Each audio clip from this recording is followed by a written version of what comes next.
அன்பார்ந்த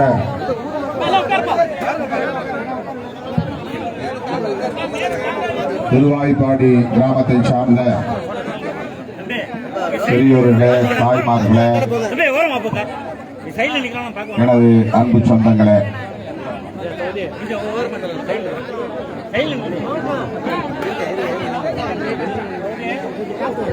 புரட்சியாளர் அம்பேத்கர் அவர்களின்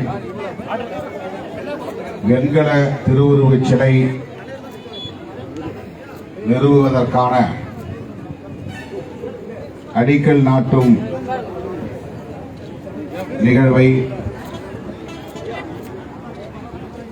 தலைமை வகித்து சிறப்பிப்பதற்கு இசைவளித்து தவிர்க்க இயலாத காரணங்களால் தனது அன்பு மைத்துனர் துரை அவர்களின் மூலம் வாழ்த்து செய்தி அனுப்பியிருக்கிற மாண்புமிகு அமைச்சர்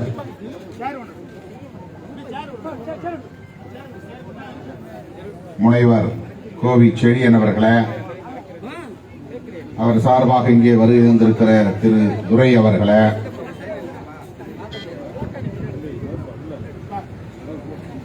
இந்நிகழ்வில் பங்கேற்று இதனை சிறப்பித்துக் கொண்டிருக்கிற கட்சியின் முன்னணி பொறுப்பாளர்கள் வழக்குரைஞர் சா விவேகானந்தன் அவர்களே, குழந்தை தமிழனி அவர்களே, காசி முல்லை வளவன் அவர்களே, முனைவர் சந்திரசேகரன் அவர்களே,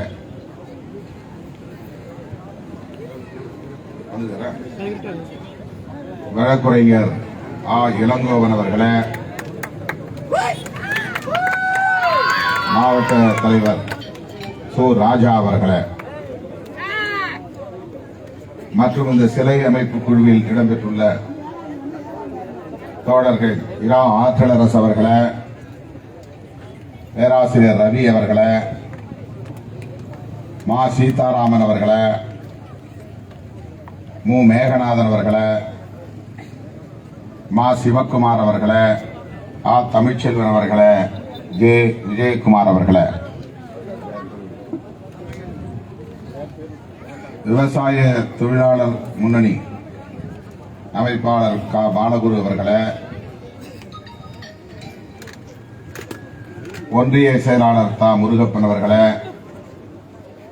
மூத்த பொறுப்பாளர் சி அரசாங்கம் அவர்களே, திராவிட முன்னேற்ற கழகத்தின் கிளைக்கழக செயலாளர் நடராஜன் அவர்களே, கிராம நாட்டாமைகள் மாதவன், நீதிபதி ஆனந்தன், மகாராஜன், மணியழகன், மணிகண்டன், விஜயகுமார் ஆகிய தோழர்களே மற்றும் முருகதாஸ் உள்ளிட்ட இயக்கத்தின் முன்னோடிகளே, அமுதன் துரையரசன் அவர்களே,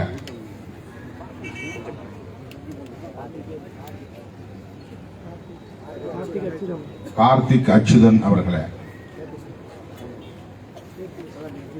KPS அவர்களே,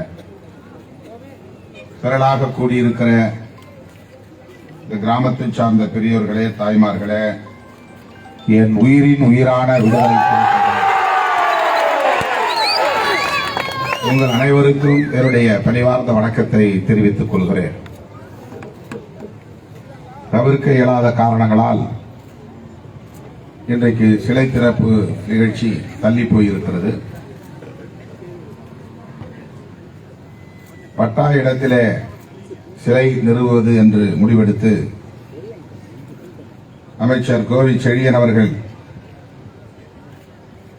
அடிக்கல் நாட்டுவதற்கும் இசைவளித்திருந்தார். பட்டமளிப்பு நிகழ்ச்சிகள் தஞ்சாவூரிலே இன்றைக்கு பிற்பகல் அவர் ஏற்கனவே ஒப்புக்கொண்ட நிகழ்ச்சிகள் இருக்கிற காரணத்தால் இங்கே வர இயலவில்லை என்று அவருடைய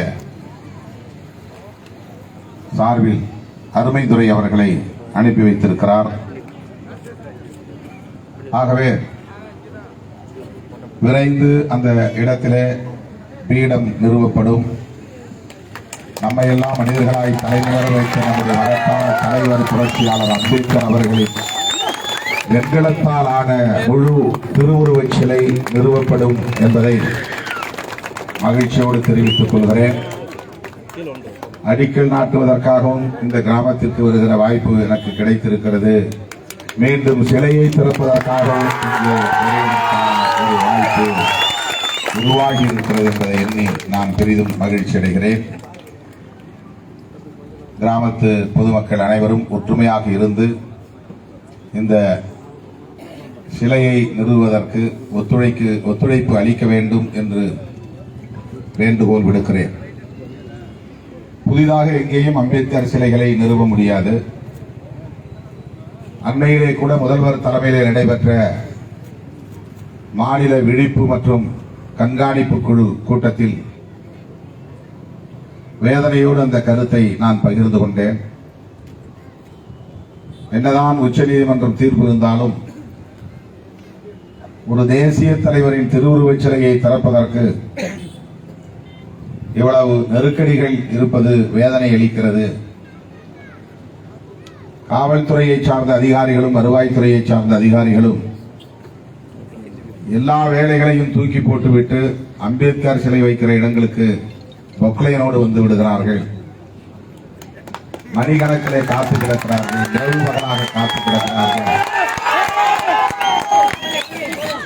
வீட்டுக்கு போவதை கூட மறந்துவிட்டு சிலையை வைக்க விடாமல் தடுப்பது, வைத்தால் அதை பிடுங்கி எறிவது என்பதிலே அவ்வளவு உறுதியாக இருக்கிறார்கள். அதிகார வர்க்கத்திற்கு ஏன் அம்பேத்கர் மீது அவ்வளவு வெறுப்பு இருக்கிறது என்று தெரியவில்லை என்று முதல்வர் அவர்களின் முன்னிலையிலேயே நான் எனது வேதனையை பகிர்ந்து கொண்டேன். இந்தியாவில் எந்த மாநிலத்திலும் இப்படி ஒரு நெருக்கடி இல்லை. 10-15 ஆண்டுகளுக்கு முன்னால் தென் மாவட்டங்களில் சாதி கலவரங்கள் வெடித்தன. அம்பேத்கர் சிலையை உடைப்பது, அதனால் ஒரு சமூகம் அதை எதிர்த்து போராடுவது, இன்னொரு சமூகத்தின் தலைவரை அவமதிப்பது, அதனால் அந்த சமூகத்தினர் வெகுண்டெழுந்து வீதிக்கு வருவது, இப்படி ஒரு 3-4 மாத காலம் தொடர்ந்து தென் மாவட்டங்களில் சட்டம் ஒழுங்கு வெகுவாக பாதிக்கப்படும் நிலை உருவானது. அந்த நேரத்தில் தமிழ்நாடு அரசு அனுமதி இல்லாமல் எங்கேயும் சிலையை வைக்கக்கூடாது என்று தடை விதித்தது. ஏற்கனவே நிறுவப்பட்ட அம்பேத்கர் சிலைகளை சுற்றி கம்பி வேலி போட்டு சிறையில் அடைப்பது போல் அடைத்து வைத்தது. இதை எதிர்த்து நாம் பலமுறை குரல் கொடுத்திருக்கிறோம், போராடி இருக்கிறோம். அந்த கூட்டத்தில் கூட நான் சொன்னேன், தென் மாவட்டங்களில் பதற்றம் உருவானது, சட்டம் ஒழுங்கு பாதிக்கப்பட்டது உண்மைதான். அதற்காக இந்த கெடுபிடிகளை கொண்டு வந்ததும் சரிதான். ஆனால் திருச்சிக்கு வடக்கே தமிழகம் முழுவதும் தஞ்சை, ஒருங்கிணைந்த தஞ்சை உள்ளிட்ட பகுதிகளில் எல்லாம் அம்பேத்கர் சிலையை வைக்க அனுமதிப்பதில்லை. வைத்த சிலைகளை கம்பி வேலி போட்டு சிறைப்படுத்தி இருக்கிறார்கள். வட மாவட்டங்களில் அப்படி ஒரு நெருக்கடி இல்லாத போது ஏன் இது நடக்கிறது? தயவு கூர்ந்து அம்பேத்கர் சிலைகளை வைப்பதற்கு தமிழ்நாடு அரசு புதிய அரசாணையை பிறப்பிக்க வேண்டும். வட மாவட்டங்களுக்காவது அந்த வாய்ப்பை வழங்க வேண்டும் என்று நான் கேட்டுக்கொண்டேன். நாளைக்கு நான் ஆந்திராவுக்கு போனால் ஒரு கிராமத்திலே சிலையை வைக்க முடியும், ஒரே நாளில் வைக்க முடியும். அங்கே யாரும் வந்து தடுப்பதில்லை. தெலுங்கானாவுக்கு போனால் இந்த கிராமத்து மக்கள் சிலை வைக்க விரும்புகிறார்கள், உடனே சிலையை வாங்கி கொடுத்தால் அடுத்த நாளே சிலையை வைக்கலாம். காவல்துறை வந்து தடுப்பதில்லை, அந்த சிலையை எடுப்பதில்லை. இந்தியாவில் எந்த மாநிலத்திலும் இது போன்ற நிலை இல்லை. ஆந்திரா, தெலுங்கானா நமது அண்டை மாநிலங்கள் தான். அங்கே கூட எந்த அளவுக்கு பிற சாதி இந்துக்களிடையே அம்பேத்கர் ஏற்கப்பட்டிருக்கிறார் என்பதை நம்மால் கவனிக்க முடிகிறது. எந்த அளவுக்கு என்றால், ஆந்திராவிலே குலதெய்வமாக கும்பிடுகிற தலைவர் என் டி ராமாராவ். அவர் திரைப்படங்களிலே கிருஷ்ணனாக தோன்றினார். அதனால் அவர் உண்மையிலேயே கிருஷ்ண அவதாரம் என்று நம்பக்கூடியவர்கள் ஆந்திராவிலே இன்னும் இருக்கிறார்கள். அப்படிப்பட்ட என் டி ராமாராவுக்கு கூட ஆந்திராவில் 125 அடி உயரத்தில் சிலை இல்லை. ஆனால் புரட்சியாளர் அம்பேத்கர் அவர்களுக்கு 125 அடி உயரத்தில் சிலை, அதுவும் அரசாங்கமே நிறுவியிருக்கிறது.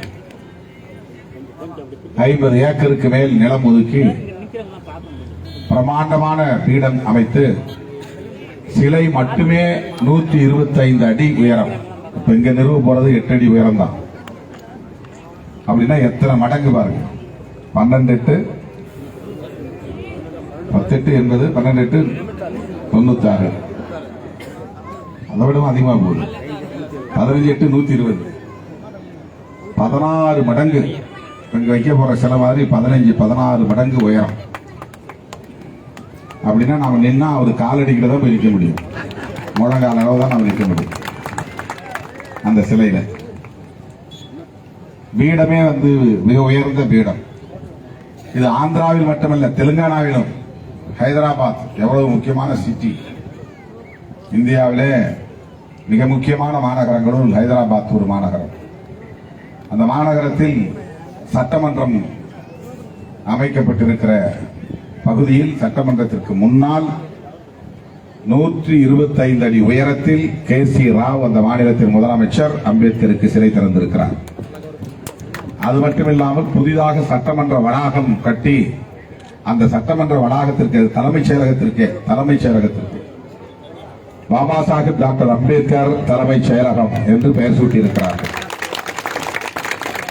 அங்க யாரும் நாங்க ஆதிக்க சாதி, பெரிய சாதி, ஆண்ட சாதி, அரச வம்சம், அம்பேத்கருக்கெல்லாம் இப்படி பெயர் வைக்கக்கூடாது, சிலை வைக்கக்கூடாது, வச்சா சிலையை உடைப்புன்னு போராடல.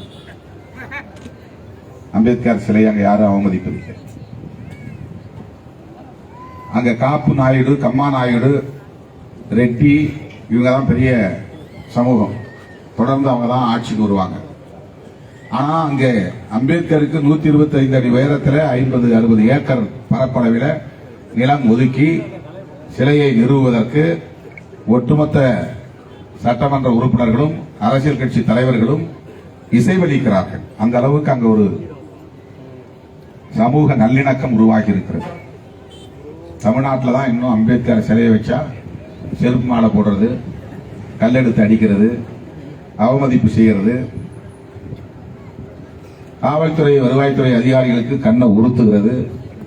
அவங்க தான் இங்க ராத்திரி பகலா கிடப்பாங்க பட்டினிக்கிறதுக்கு. சிலையை எடு, சிலையை எடு, சிலையை எடு, சிலையை எடு. ஏன்னு கேட்டா சட்டம் ஒழுங்கு வந்துடும், பிரச்சனை வந்துடும். யாரும் எதிர்ப்பே தெரிவிக்க மாட்டாங்க. போலீஸ் சொல்லுவான், இங்க சிலை வச்சீங்கன்னா எவனாவது பிரச்சனை பண்ணுவான். கொடி ஏத்துனீங்கன்னா யாராவது கொடிகம்பத்தை உடைச்சிருவான். கொடிகம்பத்தை எடுத்துருங்க, சிலையை எடுத்துருங்க, வைக்க விட மாட்டோம். இங்க உயர்நீதிமன்றத்திலேயே அப்படி ஒரு தீர்ப்பையும் கொடுத்து விட்டார்கள். அனுமதி வாங்கி தான் சிலை வைக்கணும், அதுவும் வெங்கல சிலை தான் வைக்கணும். அப்படியே சிலை வைத்தாலும் அந்த சிலையை பராமரிக்கிற பொறுப்பை சிலை அமைப்பு குழு தான் ஏற்றுக்கொள்ளணும். பராமரிக்கிற இடத்துல பூங்கா அமைக்கணும். பராமரிக்கிற இடத்துல நல்ல வெளிச்சம் போடணும். அது மட்டும் இல்லாமல் சிசிடிவி கேமரா வைக்கணும். இதெல்லாம் ஹைகோர்ட் டைரக்ஷன். அம்பேத்கர் சிலை வைக்கணும்னா வெண்கல சிலை தான் வைக்கணும். அதுக்கும் அரசாங்கத்துக்கு அனுமதி வாங்கணும். இப்போ அரசாங்க இடத்துல வைக்கிறது தானே பிரச்சனை. பட்டா இடத்துல வைக்கிறோம் அப்படின்னா பட்டா இடமா இருந்தாலும் அனுமதி வாங்கணும். பட்டா இடமா இருந்தாலும் வெண்கல சிலை வைக்கணும். பட்டா இடமா இருந்தாலும் சிலையை வைக்கிறவங்களே அதை பாதுகாத்துக்கணும், பராமரிச்சுக்கணும். பட்டா இடமா இருந்தாலும் அந்த சிலை வைக்கிற இடத்துல அந்த என்ன லைட் சொல்றது, ஐமாஸ் லைட் உயரமா வைக்கிறாங்க பாருங்க. உயர் கோபுர விளக்கு, உயர் கோபுர மின் விளக்கு, அதை வைக்கணும். அப்புறம் சிசிடிவி கேமரா வச்சு கண்காணிக்கணும். இவ்வளவு டைரக்ஷன் போட்டிருக்கு ஹைகோர்ட்ல. இந்தியாவில் வேற எந்த மாநிலத்திலும் ஹைகோர்ட் அம்பேத்கர் சிலை வைக்கிறதுக்கு இவ்வளவு நெருக்கடி கிடையாது. ஏன்னா இங்க சிலையை வச்சா வேற சாதிக்காரன் வந்து அவமதிச்சிடுறான், சிமெண்ட் சிலை வச்சா உடைச்சிடுறான், அதனால மெட்டல் சிலை தான் வைக்கணும், அதுவும் வெங்கல சிலை தான் வைக்கணும். இந்த சிலையை வந்து இந்த ரோடு அகலப்படுத்த போறாங்க, அதனால எடுக்கிறாங்க. இதை எடுத்து இன்னொரு இடத்துல வைக்கலாம். இந்த சிமெண்ட் சிலையை வைக்கிறதுக்கு பதிலாக அல்லது ஃபைபர் சிலையாது சிமெண்ட் சிலையை வைக்கிறதுக்கு பதிலாக வெங்கல சிலை வைக்கணும் அப்படின்னு நம்ம தோழர்கள் இந்த பகுதியை சார்ந்த மக்கள் ஒரு கோரிக்கை வச்சிருக்கிறாங்க. மக்களால் தேர்ந்தெடுக்கப்பட்ட சட்டமன்ற உறுப்பினராகவும் இன்றைக்கு அமைச்சராகவும் இருக்கிற கோவி செழியன் அவர்கள் இந்த பகுதி மக்களின் கோரிக்கையை ஏற்று அந்த சிலையை நானே நன்கொடை அளிக்கிறேன் என்று முன்வந்திருக்கிறார். ஏன்னா 8 அடி உயரம் வெங்கல சிலைனா இப்போ 10.5 லட்சத்திலிருந்து 12 லட்சம் அதிலும் வாங்குறாங்க. நாம 10 லட்சம் வசூல் பண்றதுக்கு 10 வருஷம் ஆகும். ஒருத்தர் நம்ப மாட்டான். ஒரு அமைப்பு குழு போட்டு வசூல் பண்ண கிளம்பினா, அவன் தனியா கிளம்பிட்டான் வசூல் பண்றதுக்கு, இவன் தனியா கிளம்பிட்டான் வசூல் பண்றதுக்கு, இப்படியே சண்டை போட்டு ஒருத்த கால ஒருத்த பிடிச்சி இழுத்து சிலைக்கு வசூல் பண்ணவே முடியாது. அப்புறம் எங்கிருந்து நீங்க சிலையை வைக்கிறது, வெங்கல சிலைய? ரொம்ப கஷ்டம். இப்போ நம்முடைய அரசியலை ஏற்றுக்கொண்ட புரட்சியாளர் அம்பேத்கரின் சமூக நீதி அரசியலை உள்வாங்கி இருக்கிற ஒரு அரசியல் கட்சி திராவிட முன்னேற்ற கழகம். அந்த கட்சியில் முக்கியமான ஒரு அமைச்சர், உயர் கல்வித்துறை அமைச்சர், முதன்முறையா தமிழ்நாடு அரசு ஒரு ஆதி திராவிட சமூகத்தை சார்ந்த ஆளுமைக்கு உயர் கல்வித்துறை அமைச்சர் பொறுப்பை வழங்கி இருக்கிறது. இதெல்லாம் நாம பெருமையோடு சொல்லிக்கலாம். விடுதலை சிறுத்தைகளின் எழுச்சிக்கு பிறகு இந்த மாற்றம் நிகழ்ந்திருக்கிறது என்று நாம் பெருமையோடு சொல்லிக் கொள்ளலாம். கிளைம் பண்ணிக்கலாம், தப்பு இல்லை. விடுதலை சிறுத்தைகள் ஒரு அரசியல் சக்தியாக இன்றைக்கு தமிழ்நாட்டில் மட்டுமல்ல, ஆந்திரா, கர்நாடகா, கேரளா, தெலுங்கானா, மகாராஷ்டிரா வரையில் இன்றைக்கு அது விரிவடைந்திருக்கிறது. எனக்கு தான் நேரம் கொடுக்க முடியல. ஆந்திராவுக்கு வான்னு தொல்லை பண்றாங்க, தெலுங்கானாவுக்கு வான்னு தொல்லை பண்றாங்க, டேட் கேட்டுட்டே இருக்காங்க. இப்போ கூட ஒரு நிகழ்ச்சிக்கு தெலுங்கானா போயிட்டு வந்தேன், ஹைதராபாத்துக்கு. இன்டலெக்சுவல்ஸ் மீட் எல்லாம் கற்றறிந்த சான்றோர் ஆன்றோர் கூடிய ஒரு அவை. டீலிமிட்டேஷன் பத்தி பேசணும் வாங்கன்னு கூப்பிட்டுருந்தாங்க. 2 பேரும் போயிருந்தோம், எம்பிக்கள். மகாராஷ்டிராவில் டேட் கேட்கறாங்க, குஜராத்தில் அகமதாபாத்தில் நிகழ்ச்சி கேட்கறாங்க. விடுதலை சிறுத்தைகள் கட்சியின் மீது அந்த நம்பகத்தன்மை வளர்ந்திருக்கிறது, தேசிய அளவில் வளர்ந்திருக்கிறது.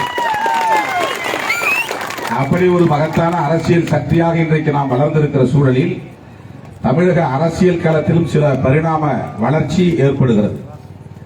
அது திமுகவின் உட்கட்சி பிரச்சனை என்றாலும் கூட, உட்கட்சி முடிவு என்றாலும் கூட, தமிழக அரசியல் சூழலில் இந்த பரிணாம மாற்றம் ஏற்பட்டிருக்கிறது என்பதை நாம் சொல்லிக்கொள்ள முடியும். ஏனென்றால் கோவி செழியன் அவர்களுக்கு உயர்கல்வித்துறை அமைச்சர் இலாகா என்பது ஒதுக்கப்பட்டிருக்கிறது. அவருடைய ஆளுமையின் மீது அந்த அளவுக்கான நம்பிக்கை இன்றைக்கு முதலமைச்சரிடத்திலே இருக்கிறது. அவரும் சிறப்பான முறையிலே செயல்பட்டு வருகிறார், இயங்கி வருகிறார். அப்படிப்பட்டவர் இந்த மண்ணின் மைந்தர் திருவாய்ப்பாடி மக்களின் கோரிக்கையை ஏற்று ஒவ்வொரு நேரத்தில் சிலை எழுப்ப முன்வந்திருக்கிறார். நான் உண்மையிலே எனக்கு இந்த சிலை திறக்கிறது பற்றி தெரியாது. என்கிட்ட சாக்கோட்டை அன்பழகன் அவர்கள் ஒரு அரை உருவச் சிலையை புதுப்பிக்கிறோம், சோழன் போக்குவரத்து கழக பணிமனைக்கு முன்னால் அம்பேத்கருக்கும் பெரியாருக்கும் அரை உருவத்தில் வெண்கல சிலையை திறக்கிறோம், நீங்க வந்து பெரியார் சிலையை திறங்க, ஐயா ஆசிரியர் வீரமணி அவர்கள் அம்பேத்கர் சிலையை திறக்கட்டும், இது என்னுடைய ஆசை என்று அவர் நேரிலே வந்து என்னுடைய இசைவை பெற்றார். அதுக்கு பிறகுதான் வந்து நிறைய நம்ம தோழர்கள் ஒரு நிகழ்ச்சி நான் வரேன்னா அதை சுற்றி ஒரு 30-40 நிகழ்ச்சிகள் போட்டுருவாங்க. அதெல்லாம் என்கிட்ட கேட்க மாட்டாங்க. அப்படிதான் இந்த நிகழ்ச்சி. எனக்கு திடீர்னு இப்படி ஒரு கார்டு வந்துச்சு, திருவாய்ப்பாடியில் ஒரு சிலையை திறக்கிறோம். எனக்கு குழப்பம். அங்க அரை உருவ சிலை தான் அவர் சொன்னாரு, இவங்க முழு உருவ சிலையை போட்டு காட்டுறாங்களே, வெறும் படமா போடுறாங்களா, என்ன ஏதுன்னு விசாரிக்கும் போதுதான் இது தனி நிகழ்ச்சி. அப்ப என்ன ஆச்சு, பழைய சிலை அது அகலப்படுத்துறதுனால சிலையை மாற்றி வேறு சிலையை அதே இடத்துல வைக்கிறோம். அதுக்கான ஏற்பாடுகள் நடந்து வருகின்றன. தோழர்களே, மதுரை அருகே பெருங்குடி என்கிற ஒரு இடம் இருக்கிறது. விமான நிலையத்திற்கு போகிற வழியில் ஒரு குட்டி சிலை 30 வருஷத்துக்கு முன்னால அந்த மலைச்சாமி அவர்கள் இருந்தபோது ஐயங்காலை என்பவர் வைத்தார். சாதி வெறியர்கள் அந்த சிலையை இரவோடு இரவாக உடைத்து விட்டார்கள். உடனே மறியல் நடந்தது. மறுபடி கொஞ்சம் பெரிய சிலை, அரை உருவச் சிலை, சிமெண்ட் சிலை வைக்கப்பட்டது. கொஞ்ச நாள் இருந்தார்கள். பிறகு அந்த சிலையை காணாமல் அடித்து விட்டார்கள், சேதப்படுத்தி விட்டார்கள், தூக்கி கொண்டு போய்விட்டார்கள். அதுக்கு பிறகு மறியல் நடந்து, போராட்டம் நடந்து, ஒரு முழு உருவச் சிலை, அதுவும் சிமெண்ட் சிலை தான் வைக்கப்பட்டது. பல ஆண்டுகள் அப்படியே இருந்தன. திடீரென்று ஒரு நாள் எல்லோரும் தூங்கி எழுந்து வெளியே வந்து பார்த்தால் அந்த சிலையில் தலை இல்லை, உண்டமாக இருக்கிறது. அதற்கு பக்கத்திலே இன்னொரு கிராமம், அங்கே அம்பேத்கர் சிலையும் இமானுவேல் சேகரன் சிலையும் ஒரே இடத்திலே இருக்கிறது. அங்க இமானுவேல் சேகரன் சிலையின் தலையை உடைத்து விட்டார்கள். தலை மட்டும் இல்லை, அப்படியே அறுத்துட்டு போயிட்டாங்க. பிளேடு போட்டு, ஆக்ஷா பிளேடு, ஒரு பிளேடு இருக்கு இல்லையா, அதை வச்சு அறுத்துட்டாங்க. உடனே நமது இயக்கத்தோழர்கள் எல்லாம் போராட்டம், மறியல் என்று ஈடுபட்டார்கள். அப்போது நான் சொன்னேன், இப்போது நாம் புதிதாக வைக்க போகிற சிலை பிரம்மாண்டமாக இருக்க வேண்டும், குறைந்தது 12 அடி உயரத்தில் இருக்க வேண்டும், வெண்கல சிலையாக இருக்க வேண்டும். அந்த சிலைக்கான செலவை நான் முழுமையாக பொறுப்பேற்றுக் கொள்கிறேன் என்று தோழர்களிடத்திலே சொல்லி ஊக்கப்படுத்தினேன். 2 வருஷம் 3 வருஷம் அப்படியே கிடப்பில் போட்டாங்க. பீடத்தை, ஏன்னா அங்க கட்சிக்குள்ளே சில குரூப் பாலிடிக்ஸ், ஒருத்தர் நான் மட்டும்தான் செய்வேன், அவங்க யாரும் வரக்கூடாது, அவங்க இல்ல நாங்கள் சேர்த்து தான் செய்வேன், வேலை செய்யக்கூடாது அப்படின்னு அது காலந்தாக போச்சு. இது எல்லா இடத்துலையும் நமக்கு ஒரு பெரிய போராட்டம். எனக்கு இதெல்லாம் சரி பண்ணிக்கிட்டே தான் நான் முன்னேறி போவோம். இவங்க என்ன போக விட மாட்டாங்க. நெஞ்சை தள்ளி தள்ளி இடிச்சு பிடிச்சு எங்க பஞ்சாயத்தை தீர்த்துட்டு போங்கம்பாங்க. நான் மற்றவங்களோட போட்டி போட்டு ஓட முடியாது. அவனோட சேர்ந்து ஓட பாக்குறியா நீ, இங்க எங்க பஞ்சாயத்தை தீர்த்துட்டு போ அப்படின்னு நம்ம ஆளுங்க ஒவ்வொரு இடத்துலயும் பிரேக் போட்டுட்டே இருப்பாங்க. ரோட்ல பிரேக் பாருங்க, ஸ்பீட் பிரேக். அந்த மாதிரி சண்டை சச்சரவு இருந்துகிட்டே இருக்கும். அந்த பஞ்சாயத்தை பேசிக்கிட்டே அந்த பிரச்சனையை தீர்த்துக்கிட்டே மற்றவங்களோடு சேர்ந்து நான் ஓடணும். எவ்வளவு பிரச்சனை இருக்கு பாருங்க. அப்ப அவங்க பஞ்சாயத்தை பேசி தீர்த்து ஒரு வழியா 12 அடி உயரத்தில் சிலையை உண்டாக்கி 15 அடி உயரத்தில் பீடம் கட்டி மாண்புமிகு முதலமைச்சர் அவர்களையே அழைத்து வந்த அந்த இடத்திலே அந்த சிலையை திறந்து, இன்றைக்கு நீங்கள் மதுரை பெருங்குடிக்கு போனால் அந்த இடத்திலே எழிலார்ந்த தோற்றத்தோடு மிக கம்பீரமான ஒரு திருவுருவச் சிலை புரட்சியாளர் அம்பேத்கருக்கு நிறுவப்பட்டிருக்கிறது. அதுல என்ன செய்யணும்னா, 30 வருஷத்துக்கு முன்னால அந்த சிலைக்கு கீழே என்ன கல்வெட்டு இருந்துச்சோ அந்த கல்வெட்டுல எந்த மாற்றமும் செய்யக்கூடாது. அது அப்படியே அந்த கல்வெட்டை இருந்த மாதிரியே எடுத்து இந்த புதிய சிலை நிறுவக்கூடிய 4 புறங்களில் ஒரு புறத்தில் அதை அப்படியே ஒட்டி வைக்க வேண்டும். அப்பதான் பழைய வரலாறு தெரியும். எப்ப அந்த சிலை நிறுவப்பட்டது, யார் யார் அதிலே பங்கேற்றார்கள், அதுல அந்த மலைச்சாமி பெயர் உட்பட இன்னும் அப்படியே இருக்கு. இந்த மாதிரி பல இடங்களில் நம்ம சிலையை மாற்றி இருக்கிறோம். மாற்ற இடங்களை அந்த சிலையை நிறுவியவர்கள் யார் யாரோ எந்த தேதியில் வந்து திறந்தார்களோ அதில் பங்கேற்றார்களோ அந்த சிலை அமைப்பு குழுவில் என்னென்ன பெயர்கள் இருக்கின்றனவோ அந்த பெயர்கள் எதையும் மாற்றாமல் அப்படியே அந்த பெயர் பலகையை, கல்வெட்டு பலகையை இன்னொரு புறத்தில் ஒட்டி வைத்திருக்கிறோம். விடுதலை சிறுத்தைகள் நாணயமானவர்கள், வரலாற்றை சிதைக்காதவர்கள், அவரவர் உழைப்பை அங்கீகரிக்கக்கூடியவர்கள், மூத்தோரை மதிக்கக்கூடியவர்கள், யாருடைய வரலாற்றையும் விடுதலை சிறுத்தைகள் ஒருபோதும் திருடாது சிதைக்காது. அவதூறுகளை பரப்புகிறார்கள், அதை நீங்கள் ஏற்க வேண்டாம். அண்ணன் கோவி செழியன் அவர்களுக்கு இதில் எந்த அரசியல் ஆதாயமும் கிடையாது. நீங்கள் விரும்பியதால் அவர் சிலை கொடுக்கிறார், அவ்வளவுதான். நீங்கள் அழைத்தால் அவர் வந்து பங்கேற்க போகிறார், அவ்வளவுதான், வேறொன்றும் கிடையாது. இன்னொரு இடத்துல நீங்கள் சிலை வேண்டும் என்று கேட்டால் கூட அதை அவர் வாங்கி கொடுப்பதற்கு கட்டாயமாக சித்தமாக இருப்பார். அது இந்த சமூக மக்களுக்கு அவர் செய்கிற ஒரு கொடை, அவ்வளவுதான். எனவே இந்த சிலை 1993 நிறுவப்பட்டது. அந்த கல்வெட்டில் என்னென்ன பெயர்கள் இருக்கின்றனவோ அத்தனை பெயர்களும் இடம்பெறும் என்கிற உத்தரவாதத்தோடு தான் இந்த நிகழ்ச்சியை நாம் ஒருங்கிணைத்தோம். ஆனால் இன்றைக்கு அது நடைபெறாமல் நிறுத்தப்பட்டுவிட்ட நிலையில் புதிதாக இன்றைக்கு பட்டா இடத்திலே சிலையை நிறுவுவதற்கு கிராமத்து மக்கள் அனைவரும் ஒற்றுமையாக இருந்து இந்த முயற்சியை மேற்கொண்டிருப்பது மகிழ்ச்சி அளிக்கிறது, பெருமை அளிக்கிறது. புரட்சியாளர் அம்பேத்கர் திருவுருவச் சிலை அமைப்பது நமக்கான ஒரு தலை நிமிர்வு, நமக்கான தலை நிமிர்வு. இப்ப எழுத்தூர் ஒரு இடம் இருக்கு. இப்ப நீங்க தொழுதூர்ல இருந்து சென்னைக்கு போற வழியில நீண்ட காலமா இந்த மாதிரி ரோட்டோரத்தில் இருந்துச்சு. அந்த சிலையை ரோட்டை அகலப்படுத்தும் போது இடிக்கிறதா சொல்லிட்டு இருந்தாங்க. நான் சொல்லிதான் இடிக்காதீங்க, எங்க தோழர்கள் எடுத்து வச்சிருவாங்க அப்படின்னு சொல்லி அதை கொஞ்சம் தேக்கி வச்சிருந்தோம், நிறுத்தி வச்சிருந்தோம். நம்ம கட்சி தோழர்களை திரும்ப திரும்ப கூட்டு சண்டை போட்டோம். பக்கத்துல என்னப்பா ஒரு பீடத்தை கட்டி அதே சிலையை தூக்கி வைங்க, இப்ப முடியலன்னா வெண்கல சிலை வைக்க இப்ப முடியலன்னா அடுத்து ஒரு சில மாதங்களுக்கு பிறகு கூட வச்சுக்கலாம் அப்படின்னு சொல்லி இப்ப அதே மாதிரி அந்த கல்வெட்டெல்லாம் பாதுகாப்பா எடுத்து அந்த சிலையையும் பாதுகாப்பா எடுத்து வச்சிருக்கிறாங்க. அப்ப கூட நான் என்ன சொன்னேன், நீங்க ஏன் சிமெண்ட் சிலையை வச்சீங்க, ஒரு 10 லட்சம் ரூபாய் திரட்டி உங்களால வெண்கல சிலை வைக்க முடியாதா அப்படின்னு சண்டை போட்டு வந்திருக்கிறேன். எனவே அருமை தோழர்களே, இன்றைக்கு இந்த வெண்கல சிலையை நிறுவுவது என்பது நம்முடைய வரலாற்றை பாதுகாப்பவும் நம்முடைய தலை நிமிர்வை உறுதிப்படுத்தவுமான ஒரு நிகழ்வு என்பதை நீங்கள் உணர்ந்து கொண்டு அனைவரும் ஒற்றுமையாக இருந்து வெற்றிகரமாக சிலையை நிறுவ வேண்டும் என்று கேட்டு, இந்த வாய்ப்பை எனக்கு வழங்கிய, அடிக்கல் நாட்டுகிற வாய்ப்பை எனக்கு வழங்கிய உங்கள் அனைவருக்கும் என்னுடைய நெஞ்சார்ந்த நன்றியை தெரிவித்து விடைபெறுகிறேன். பல இடங்களில் கொடி கம்பத்தை இடிக்கிறாங்க, அதை துண்டுச்சீட்டு எழுதி கொடுக்குறாங்க. அதுக்கும் உயர்நீதிமன்றம் தீர்ப்பு தான் காரணம். இப்ப ஏதோ ஒரு ஊர்ல, இந்த ஊர்ல இல்லை, அங்க கூட கட்டாநகரம் ஆரியந்தல் மாளிகை திடல் ஏதோ உச்ச நீதிமன்ற தீர்ப்போ உயர்நீதிமன்ற தீர்ப்போ இருக்கலாம், பொடியெல்லாம் இருக்கக்கூடாது, அதை எடுங்க. நாம வளர்ச்சி பெற வாழ்ரைட்டை எழுதக்கூடாது தீர்ப்பு கொண்டு வருவாங்க, கொடியேற்றக்கூடாது தீர்ப்பு கொண்டு வருவாங்க. இன்னும் என்னென்னவோ வினோதமா தீர்ப்புலாம் வரும். அதையெல்லாம் தாண்டி வளர்வோம், நிறுவோம் என்பதை சொல்லி அம்பேத்கர் அவர்களுக்கு வீர வணக்கம் செலுத்தி இந்த வாய்ப்பை வழங்கிய உங்கள் அனைவருக்கும் நன்றி கூறி விடைபெறுகிறேன். நான் பெரம்பலூர் போய் அங்க ஒரு நிகழ்ச்சியை முடிச்சுட்டு 7 மணிக்குள்ள நான் பண்ருட்டி போய் ஒரு பொதுக்கூட்டத்தில் கலந்துக்கணும். ஆகவே உங்கள் அனைவருக்கும் நன்றி கூறி முடிக்கிறேன். நன்றி, வணக்கம்.